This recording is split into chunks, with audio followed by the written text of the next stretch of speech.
You said, I'm all in. Were you really all in? Let me tell you what the cost of being all in is. Early mornings, late nights, being misunderstood, having very few friends, being your own cheerleader. Are you those things? All right, we're gonna get this thing out of here. We got some stuff to go over. It is Sunday afternoon, and I kind of spent all weekend figuring out what I wanted to do. So we're gonna get this thing unloaded and get it in the garage.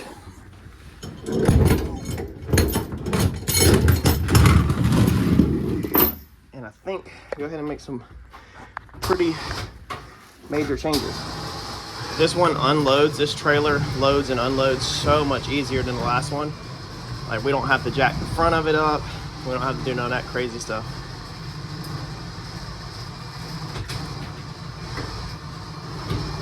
Say, come on, Daddy, let's do this. Harper, are we about to do this? What are we about to do? What are we about to do? What are you, a dino? Say, let's do this, Daddy. Give me a high five. Give me a high five. Good job. So we're gonna take this front end off and we're gonna address some things. We got a couple things to go over. I think we're gonna go ahead and make these changes. Y'all don't get mad at me or pissed off too bad. It's extremely hot here. We are bouncing off days here that are setting new records of the highest heat. So it's just not a friendly time to be drag racing. We don't really have a down season here. So we don't really have an off season here in North Carolina. It's like maybe a month around Christmas, 2 months max, but John pretty much races year round. So if you need to make any major changes to the car, you really don't have a good 2 or 3 months like some people have. So you kind of, I think that we're gonna make some decently major changes. We're gonna go over that here in a second, but I think we're gonna go ahead and do it. But with the heat here, this is the hottest month of the year normally for us. I think this is one of the better times to do this. And I think a lot of y'all should be happy with the changes. Let's get this hood off and stuff. All right, so as you can see on the dyno, this combination made, what was it, 878 horsepower. And that's pretty decent, but it's just not gonna be competitive. We're not gonna be able to be competitive. Now our belt resting, just wanna check up on that one more time. It is freaking absolutely perfect. I cranked the car up, drove it in the garage. So the belt is back riding absolutely perfect. I honestly think the old belt was just stretched, or when it exited, it kind of like ripped, or not ripped, it tugged really hard on one side, and that kind of made it like warped. If you remember on that belt, I don't have it here to show, it's in the trailer, but it was ripped on the edge of one side, and I think that belt just under certain tension, it just would not stay straight because the belt wasn't true. Kevin made all of his pulls, and we have had no issues, and the belt's not riding crooked anymore, so hopefully that stays fine. However, we may be making some changes. This guy right here is probably an issue. So we did the 878. Kevin said we needed to change the pulley. So our currently pulley that we changed to is a, let's see here, what was that? That one was, originally it was a 450, we changed to a 425, and the 425 was supposed to max out into 8,000 to 9,000 RPM range. That's what ProCharger counted it for. When you call ProCharger and you say, hey, I need to order a pulley, they're gonna ask you, okay, well, what RPMs are you shifting at? And so you have to tell them what RPMs you're shifting at and what the max RPM, what the motor's gonna be revved at.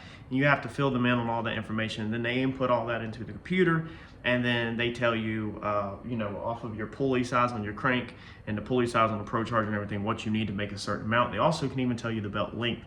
So it's really nice that they have that software and do that. So that's what I did. Kevin was saying that, you know, Coyotes need to be ran into 8,000, 9,000 range.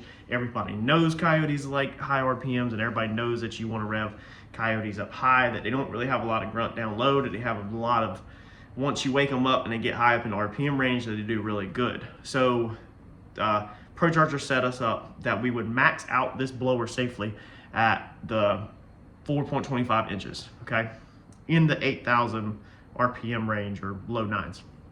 So Kevin put it on the dyno, and what he actually ended up seeing shocked him, and he said that I honestly, from my numbers that he was seeing, he said this car doesn't want to be in the 8,000s. It don't want it. Like, he was like, this thing, the numbers, I guess on when you're doing the dyno, you know, you're going to see horsepower and power go up, and then it's eventually going to peak and it's going to come down.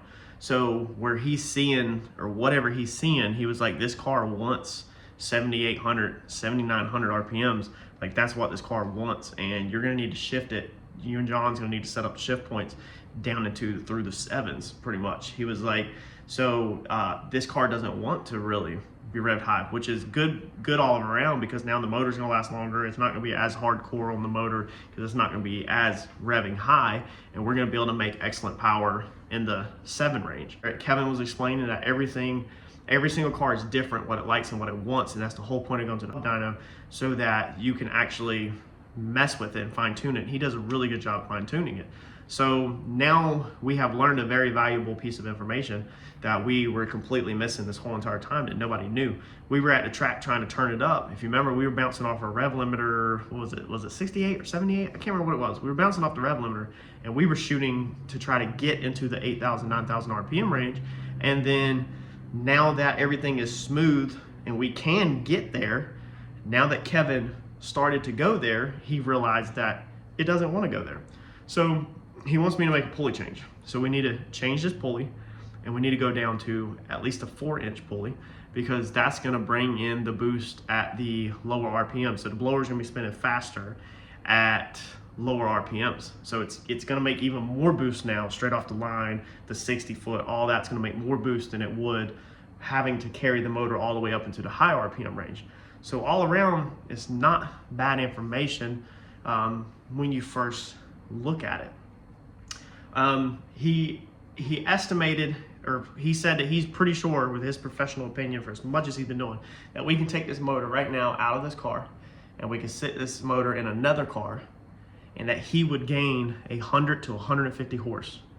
He said that what numbers he is seeing, what he's feeling, and his professional opinion, that we're losing approximately 100 to 150 horsepower. He says he's pretty sure it's closer to 150 horsepower, that we're losing somewhere in the drivetrain.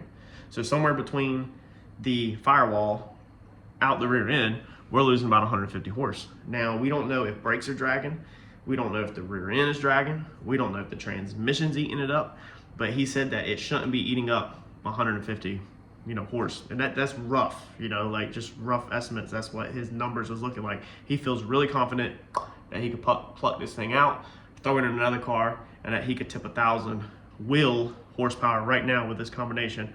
But we can't get it in his car because something's holding us back. So we need to dive into the rear end. We're not going to do that right this second, but we need to dive into the rear end, and we need to check everything. We need to pull the drive shaft out of the car, and we need to free spin the rear end to see if anything's dragging. We need to possibly upgrade the rear brakes. The rear brakes are factory Ford Explorer rear brakes with drilled and slotted rotors out of a junkyard. So we know that they're going to have some drag on them. So possibly we could do some brake caliper changes, but first what we need to do is even check to see if they're dragging. They might not even be dragging. We need to pull the drive shaft out so we can eliminate the transmission and just freely spin the rear end to see if the rear end's spinning. If the rear end's spinning like butter and we put the drive shaft back in and it's just really dragging and tells us the transmission is kind of really tight and eating up, power. However, if y'all recall a couple of videos back, when we took and we looked at the trans fluid in the transmission, everything looked amazing. A lot of y'all on here that build transmissions said that, dude, that looks good. Like, there's nothing wrong with that transmission. It shifts good, everything feels good, everything feels amazing. So I don't feel like there's anything wrong with the transmission, but maybe it's not something that's wrong. Maybe it's just something that we could prove. So that pretty much catches us up to where we left TKM. That was our conversation. The next morning, I got a text from Kevin it was like 7:30 in the morning already. He said, hey, me and Cornbread talked over your car last night at the racetrack, and we feel like the intercooler is robbing power. That we feel like we're at the point now, we have reached a point, and we all knew it. I think a lot of y'all knew on this channel that eventually this air-to-air intercooler was going to horsepower. We're on E85 air to air. Everybody knows that that's only going to carry you so far, and then you're going to need E85 with air to water, or you got to go past that, and you got a ton of options past that. So I said, okay. He said, I think it's honestly going to be time you need to put air and water on it. I said, okay, cool. I said, you know, I'll go ahead and get right on that. Okay, so that's where we're going to pause this video for 1 second, because now we are at a fork in the road, and we're going to go over the options together right now on the whiteboard. And it's Sunday afternoon, and I have spent Saturday, all day Saturday, hardcore all day Saturday. I'm saying my whole Saturday was ate up with thinking and taking notes and adding stuff up. On the phone with Jason Braswell, I shot Kevin an email. On the phone with Randy, through text message on Turbo John. Shout out Turbo John, because he's on his way to Mexico for vacation, and he was still shooting me back text messages about building a hybrid system, which is over my head kind of. So anyway, we're at a fork in the road, and we have a bunch of options right now that we can go to get ourselves where we need to be at, because I think I can admit it, and I think y'all can admit it if you're real to yourself, that 878, 900 horsepower, we're gonna get ran over at the racetrack. Now, we can go testing on that. We can test and tune. We can maybe go a couple rounds, but I feel like you need to be real with yourself, and you need to be saying, how many times do I want to take a knife to a gunfight and waste the gas to go to that gunfight, knowing that I don't stand that good of a chance? Okay, so your travel time, you're losing precious hours out of your kid's life when you dedicate to pull away from your kids and go to the racetrack, and then you're losing buy-ins. So these buy-ins are anywhere from $200 to $1,000. You know, you hear some races that are pretty big buy-ins, street races and stuff. We're obviously trying to get to where we can race, but we're trying to test and learn right now to prepare ourselves for the greatest chance of success whenever we go to race. So why take 900 horses and try to enter a race that you know you're only gonna maybe go some rounds, and then you're not gonna mess with the big hitters? You know, you need seat time. We can get seat time right now. We can get seat time with 500 horse, but then you also need the horsepower. So there's a lot working against us, so it's time to make some changes. Let's hit the whiteboard. All right, so here's our list. Let's break this down, run down it, and y'all let me know in the description what you think. So we can go with a bigger air-to-air intercooler. So we can take our setup right here. We can pluck this guy out, and we don't have a lot of room, but we can refab the whole front end. We can spend a lot of time refabbing it, making more room, and we could put a monster one in here. Now, we really need a bigger radiator, okay? Or we need a better fan setup, and we can't get that right now because, as you can see, we don't have room to sandwich a fan in there. This radiator needs to go to the trunk, and that will be a future project, but I'm trying to avoid that at the moment. So cramming a bigger air-to-air in here, I don't know exactly how we would do it without refabbing like this upper bar, refabbing these bars, redoing the radiator. Like, there's a lot that's got to be done right here in this area to get a bigger air-to-air intercooler in there. And I did not price a bigger air-to-air intercooler because I already don't think right out the gate that that is the smartest move, because again, you're going to reach a max point, whether it's 1500 horse or whatever. I had a buddy that just said on one of the Facebook pages that his Maverick, he's twin turbo, and he said he went 486 on a good air-to-air intercooler. So, but then he maxed out, I guess, and switched. So again, you reach your limit on that. So I think everybody's going to be safe to say that let's forget about the air-to-air intercooler. Let's go ahead and jump right here to this crank drive. So the crank drive ProCharger, I want it. I really want the crank drive ProCharger. But what do we need to do to get a crank drive ProCharger?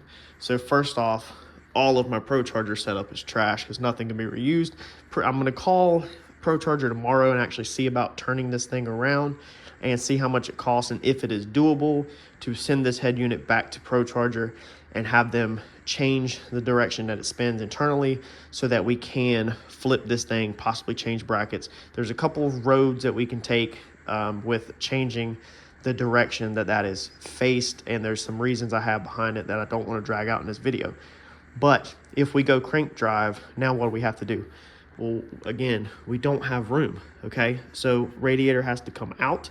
It either has to be laid down flat, or it has to be changed, or it has to go to the trunk. So there has to be a good amount of fab work to do that.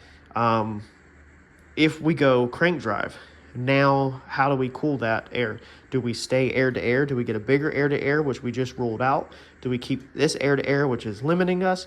Or do we add methanol and get off of E85? So most of y'all are probably saying right now, put the crank drive on it, be done with the belt, put it on methanol, be done with it. Well, my pockets aren't that deep. I've been very transparent with y'all that I have to put everything on credit cards and we have to pay it off. And that's going to probably be $10,000 or more. You know, the crank drive setups are very expensive, especially if I can't use my head unit. Now, this is a street blower more, so it's a F1A94. So I don't even know if I don't even see nothing online about putting an F1A94 on a crank drive. But let's just assume that you can. That's still going to be expensive. If you can't, which I know the rotation is wrong for the crank drive, so the rotation has to be changed. So I don't know at that point, would it even be practical to even try to maintain a small blower and put it on the crank drive if they can change the directions because it's so small. Now, here's the thing where some people are going to say, we'll go do a big one. The motor, top to bottom, is built for 1,500. Past 1,500, we're going to start worrying and have to really watch this thing very closely. Probably if we hit 1,300, we're going to have to start watching this thing very, very closely. Because of the internals. And if you go back some videos, I showed you how this motor is built. It's got a lot of machine work done to it and stuff like that, but it's got the factory crank in it. This is a Gen 1, 1,500 horse without changing. People's pushed it, but we're not talking push. Everything that we talk about is a decently safe thing, so we're not throwing rods through the block. So again, crank drive. I mean, do you see crank drive blowers on cars that are only making 1,500 horse? Not normally. Normally has 2,000, 2,500 horsepower cars.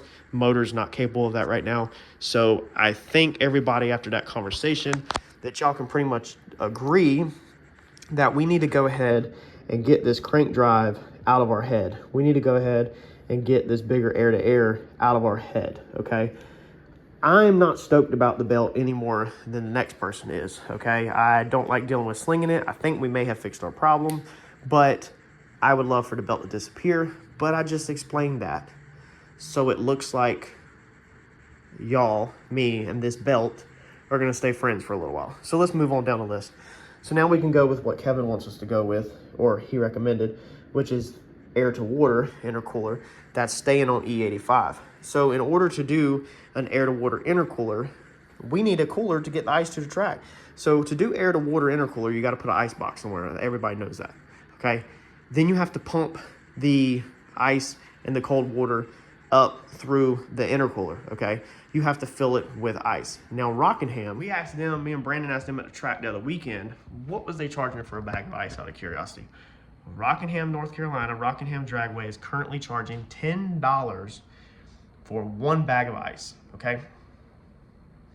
Yeah, I'll let y'all take a moment to catch your breath. $10 for one bag of ice. So you need to just take your ice to the racetrack with you.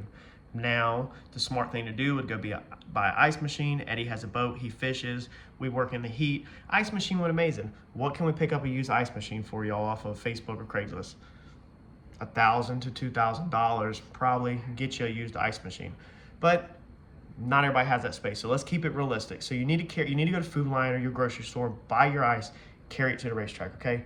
So how do you get it to the racetrack? You need a cooler. Well, I currently don't have a cooler big enough to carry a large amount of ice to the racetrack and keep it from melting in this temperatures. So let's go to the store and buy a cooler. Now when we go to the store to buy a cooler, we're gonna buy a Yeti. That is going to be what is going to keep the ice the coolest, the longest. So we're gonna spend $400 on a Yeti. And for 1 year's worth of ice supply, this is very stupid rough number. This is just a guess actually. But if you add that up over a year, 2 years, 3 years, or whatever, you're eventually gonna spend $1,000 in ice. So we're gonna include that. Rock Solid Motorsports has a intercooler that's good for 1,500 horse, which is what I feel comfortable with the motor. So we're gonna order it through Rock Solid Motorsports. We're gonna order their intercooler 1,400. Now I looked into intake manifold intercoolers that also go on the intake manifold, but now I gotta have a different intake manifold because a lot of them don't work with Holley Sniper. And then you gotta buy the actual intercooler. So that money is just out of the question. The cheapest is gonna be to put an air-to-water intercooler up here, and they tend to be a little more narrow, so we could put a Fat Daddy one right here in the front. So we're good to go on that. We can put a big air-to-water intercooler up here. We can plumb it. So we got our cooler, we got a year's supply of ice, we got our intercooler for 1400. Now we need piping and V-bands. So we're gonna have to redo this piping probably. I mean, we could probably tie it in from there to there, but the chances of it hitting the same as this, more than likely the intercooler is gonna come in the top and go through it and then come up. A lot of them look like that, or they shoot out the same side, whatever. So we're probably gonna have to, I think y'all can agree that we're probably gonna have to change some piping.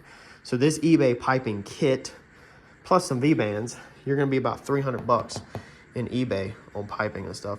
The ice box, I found a very good ice box for the trunk that included a pump, the whole shebang, done deal, for $1,000. Okay, and that was with AN, I think -16 AN, fittings and everything. Now you can do this. You can take a igloo cooler, and you can take a boat, what is that? A sump? Not a sump. Man, my mind just went, wait. The pump for pumping water out of a boat. You can rig all this stuff together on a budget for way cheaper than this. You can do all of this stuff for probably cheaper than this, but we don't want to put junk and cheap stuff on this car and have to do it twice. We don't like to do things twice, even though I've done a lot of things 3 times on here. We're trying to set ourselves up for success in the future now and not do temporary band-aids. I'd rather let this car sit and do things decently right if I can afford it and do it, than to just completely blow it on the bottom side and be way too cheap. So we're gonna go with 1,000 on a good ice box with the pump. We need some 16 AN lines. By the time we buy all that, to pump the water from the rear to the front, or we can do metal lines underneath the car to account for some, whatever. You've got to get the freaking water from the back to the front. I'm going to put a $500 budget on lines and hoses. That stuff can get expensive. And then we need the 4-inch grip tech pulley that Kevin asked for. That brings us to a total of $4,800 to go air to water roughly. So let's move on. And that's staying on E85. Other people have said, dude, put it on meth and be done with it.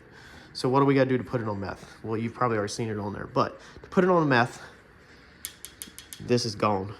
To put it on meth, half of this piping is gone. So to put it on meth, we're gonna go from here, we're gonna pipe it to here, and we're gonna do no intercoolers. We're gonna have our blow-off valves, we're gonna have our IAT sensor. That's all gonna stay the same. Intake's gonna stay the same.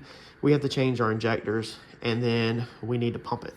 So I've talked to Braswell about all this stuff. So I also priced it last night. I can get injectors. I can actually get atomizer 500s for $2,100 to my door. But there are some cheaper ones. I can buy some right now that are used one time on the dyno, have been flow tested, have been cleaned. I can get them for $1,800 shipped to my door. So we're gonna round that into the $2,000 worth of injectors.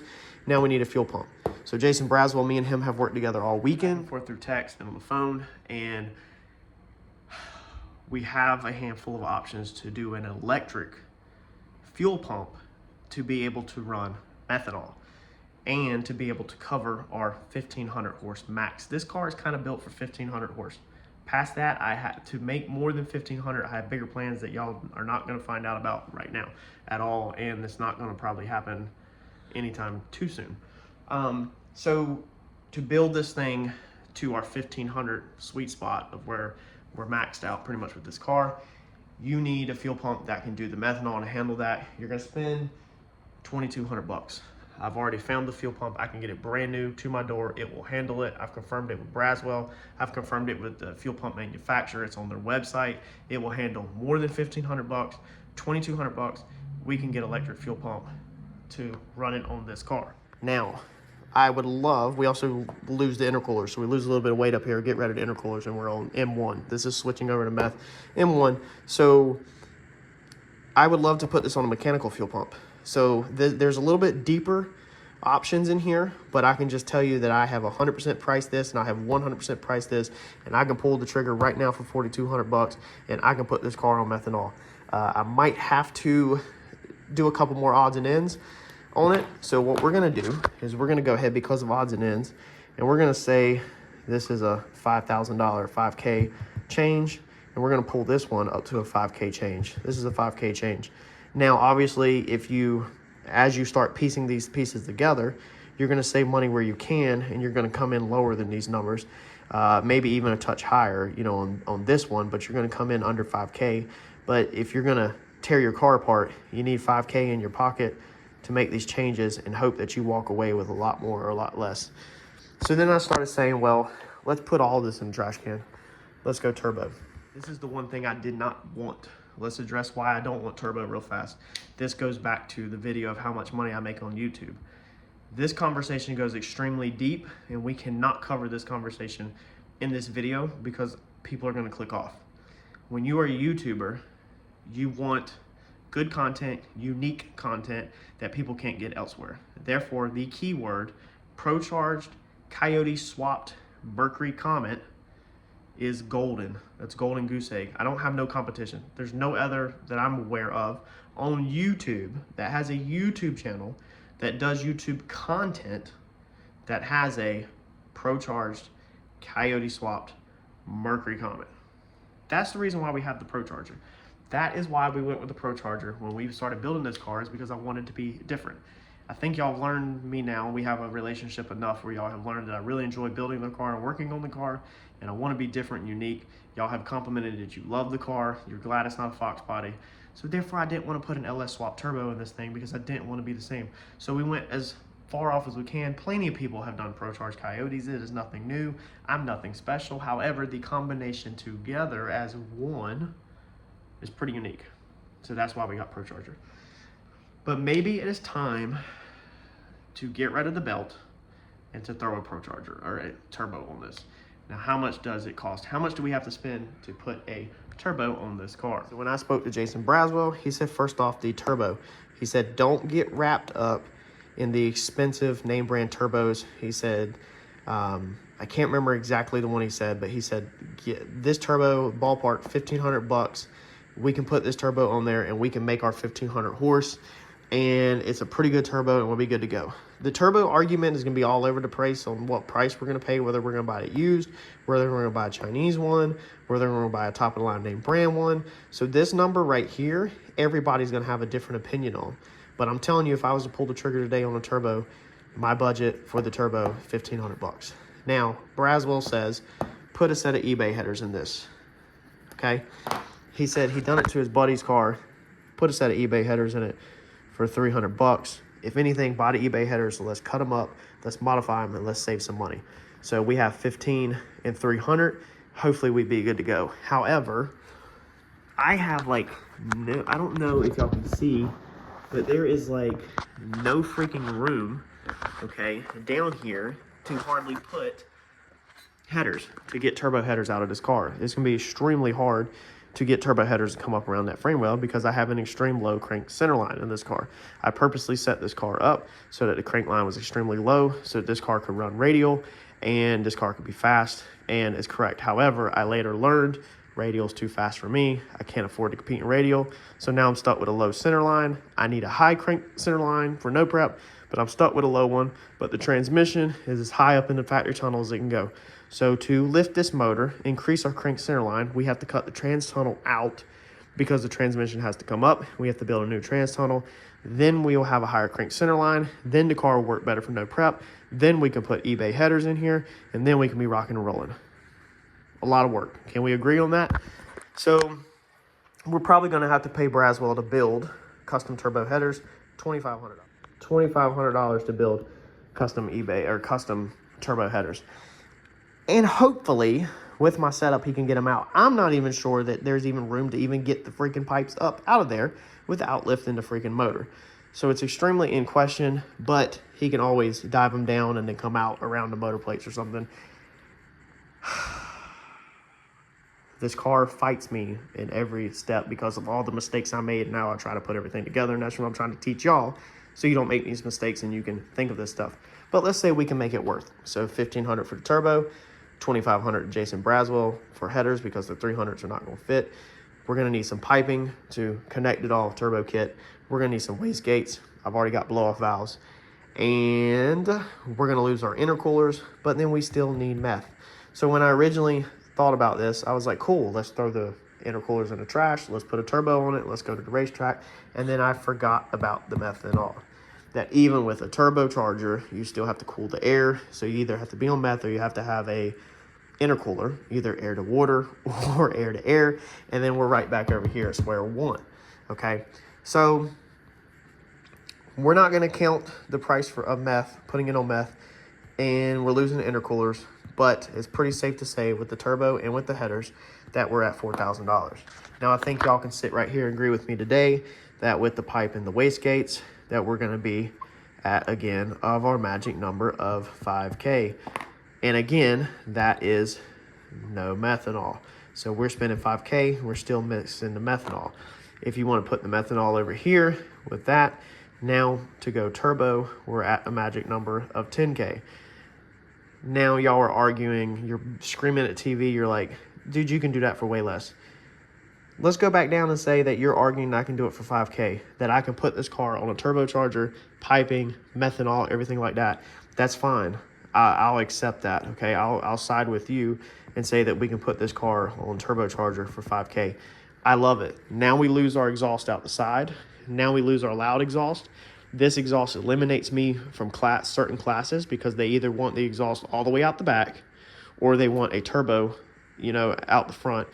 And if you have dumps under the car, or if you have side exiting exhaust that's not behind the driver or all this stuff, you're disqualified. So I'm disqualified with this all the time, but normally my back half gets me in trouble first anyway in certain street classes. They don't allow back halves of the car to cut out. So this car overall is a lot of times people are scared of the combination and they're disqualifying the street classes.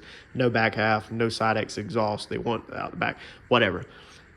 If we go turbocharged, now we can fit a lot of these classes. Besides, our back half is still going to get us in trouble, but we can fit ourselves into a street class. We can put the glass back in the windows, and now we can enter into the street classes or daily drivers and be competitive.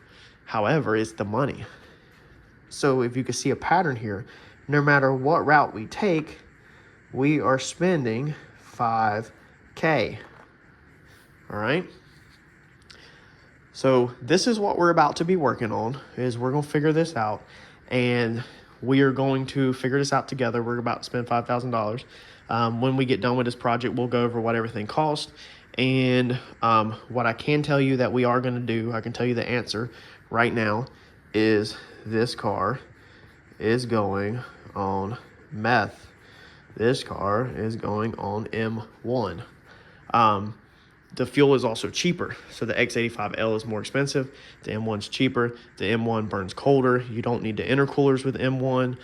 You can street drive M1. You don't get it at pump. You don't get X85L at the pump. So anyway, this car is fed off of a barrel no matter what. So we might as well put M1 in it. All around, the advantages of M1 are good, and we're not facing a ton of disadvantages.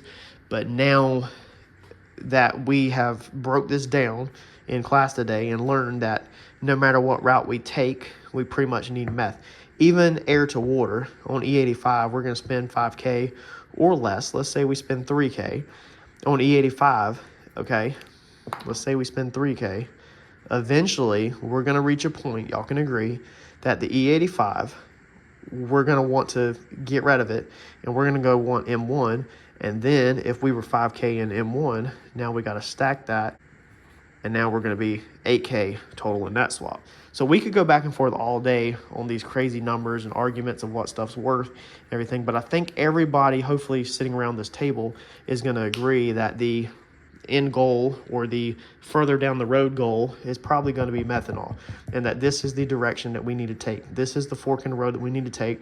We need to get this car on M1, and then if we want to switch it to air to water, or then if we want to switch it to turbo, or then if we want to switch it to crank drive, we're already on M1, but we need M1 pretty much, give or take, for all of these combos.